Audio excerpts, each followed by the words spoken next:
तो चलिए, आज हम इंटरनेट के एक बड़े ही अजीबो-गरीब नियम को समझते हैं, स्ट्री सैंड इफेक्ट। ये एक ऐसा नियम है जो बताता है कि कैसे किसी चीज को छिपाने की कोशिश असल में उसे और भी ज्यादा मशहूर कर देती है। जरा सोचिए, कभी ऐसा हुआ है क्या कि इंटरनेट पर कुछ पोस्ट करने के बाद लगा हो, अरे नहीं, और उसे फौरन डिलीट करना पड़ा हो क्योंकि वो थोड़ा शर्मनाक था? और फिर होता क्या है? डिलीट करने से बात दबने की जगह और फैल जाती है। शायद किसी ने स्क्रीनशॉट ले लिया था और अब वो हर जगह शेयर हो रहा है। यही वो अजीब सी सिचुएशन है जिसे आज हम समझने वाले हैं। हाँ, इसी को कहते हैं डिलीटिंग बैकफायर। मतलब जब कोई चिल्लाकर कहता है, अरे इसे हटाओ, तो लोग उसे और भी ज्यादा शेयर करने लगते हैं। और देखिए, स्क्रीनशॉट के जमाने में डिजिटल दुनिया से कुछ भी पूरी तरह मिटाना लगभग नामुमकिन हो गया है।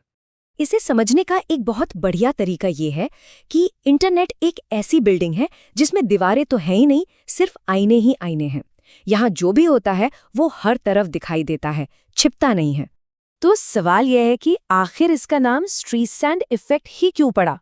इसकी कहानी भी सच कहूं बहुत दिलचस्प है।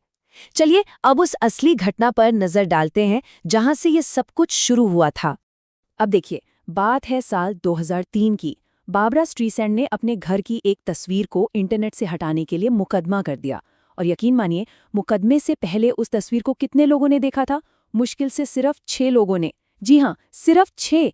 लेकिन जैसे ही मुकदमे की खबर फैली, वो ही तस्वीर रातों रात वायरल हो गई और लाखों लोगों तक पहुंच गई।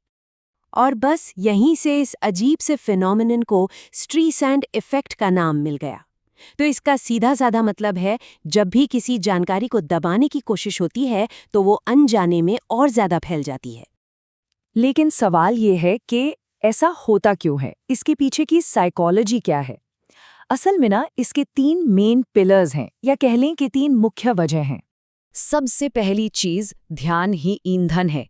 मतलब इंटरनेट पर कोई भी कंट्रोवर्सी आग की तरह होती है और उसे सेंसर करने की कोशिश उसमें ऑक्सीजन डालने जैसी है। दूसरा है रहस्य का हुक। देखिए, ये इंसान की फितरत है कि जिस चीज के लिए मना किया जाए ना, उसे देखने की इच्छा और बढ़ जाती है। और तीसरा, नजरअंदाज करने की ताकत। कभी कभी सबसे अच्छा तरीका होता है चुप रहना, क्योंकि लड़ने से वो मुद्दा हमेशा जिंदा रहता है। तो ठीक है, ये तो हुई थ्योरी, लेकिन असल दुनिया में, खासकर ब्रांड्स, क्रिएटर्स या मार्केटर्स के लिए इसका क्या मतलब है? चलिए देखते हैं कि ये इफेक्ट प्रैक्टिकली काम कैसे करता है। इस टेबल को देखिए, बिल्कुल साफ हो जाएगा। मान लीजिए कोई गलती हो गई, तो उसे डिलीट करके मना करने से कहीं बेहतर है कि उसे मान लिया जाए और माफी मांग ली जाए। कोई नेगेटिव कंटेंट है, उससे लड़ने के बजाय उसे इग्नोर करना ज्यादा समझदारी हो सकती है। और हाँ, छोटे क्रिएटर्स को कॉपीराइट स्ट्राइक भेजना, ये तो अक्सर उल्टा ही पड़ जाता है। तो इस डिजिटल दुनिया के लिए जरूरी सबक क्या है? देखिए, पहली बात, अपनी गलतियों को मान लेना चाहिए। लोग ईमानदारी को ज्यादा पसंद करते हैं। दूसरी बात, कॉपीराइट स्ट्राइक का इस्तेमाल बहुत सोच समझकर करना चाहिए, क्योंकि पब्लिक अक्सर कमजोर के साथ खड़ी होती है। और तीसरी, कुछ स्मार्ट ब्रांड्स तो इस इफेक्ट का इस्तेमाल मार्केटिंग के लिए भी कर लेते हैं, जानबूझकर अपने एड्स को बैन करवाकर चर्चा में आ जाते हैं। तो कुल मिलाकर बात यह है कि हम एक ऐसे दौर में हैं जहां इंटरनेट पर कुछ भी छिपाना लगभग नामुमकिन है। ये ट्रांसपेरेंसी का जमाना है और हमें इसी के हिसाब से चलना सीखना होगा। और अंत में बस एक बात याद रखने वाली है कि इंटरनेट पर ऐसा कुछ करने की कोशिश ही नहीं करनी चाहिए जिससे छिपाने की नौबत आए, क्योंकि जैसा कहा गया है, यहाँ कोई पर्दा नहीं है।